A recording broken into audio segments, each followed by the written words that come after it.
It's me again, Dr. Deborah Harris Nixon, and Fiona, my lovely ficus.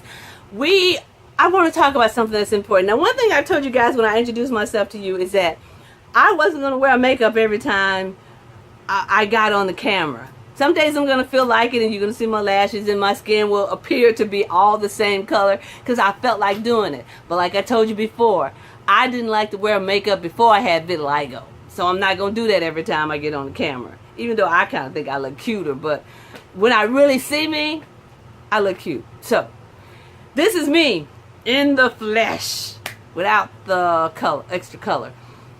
Literally. But anyway, I'm bringing that up this moment because sometimes when I'm out and I don't have my makeup on, I wear shades because I just can't stand, really, I must have been a bad in another life because I really just can't stand too much bright sunlight. Never could. You know, I wear shades in the house until I feel like opening my eyes in the morning. So that's the cute. You take my daddy to talk to you how I won't turn lights on when I'm cooking. But so that's me in light. But I'm saying all of that to say, so when I don't have my shades on, if I'm walking around, people in the airport, in the grocery store, on the street, men, women. Now, children just watch me. I think I told you about children are very interested. I've got some interesting questions about my skin. But people of all walks of life, all ethnicities, will go out of their way to tell me I'm beautiful. Will go out of their way to say something very kind to me. Now, before I had vitiligo, I got attention, so that is not brand new. But I do know that the attention that I'm getting now is encouraging attention. It is the kind of attention that says, I can't imagine what you're going through, but if you're going through something, let me just tell you, you're beautiful.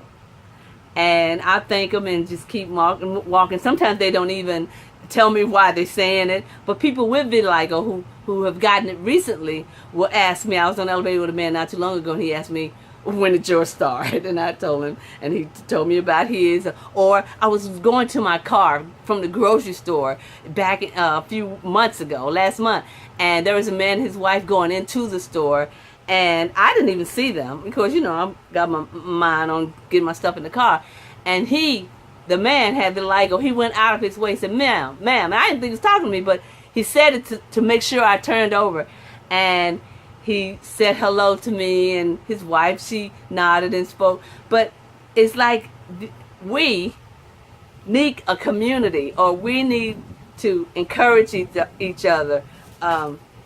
I met a young boy in the store several months ago, and he is beginning to get discoloration, and kids are kind of teasing him at school. And so I kind of encouraged him because his dad was there. So his dad was saying, see, she's pretty, blah, blah, blah.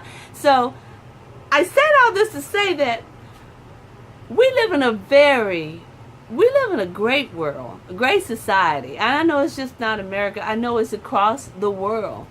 People are very good people. People are very kind and very considerate. And we know there are some of us who lost our way. But for the most part, we're all very humane.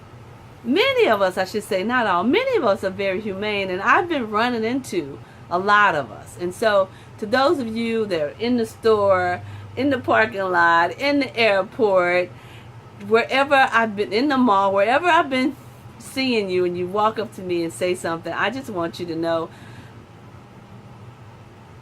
that I appreciate your kindness, and that you're doing that just only gives me hope that not just a person with vitiligo or a person who can't walk or some other infirmity we might think they might have, just regular kindnesses is I think how our world is going to become more and more the kind of community that we want to live in. So you prove it to me every day, and I just want to put it out there. If you, wherever you are, see a person, and I'm not talking about with vitiligo, I'm just talking about anybody. Don't turn your eyes away. Speak.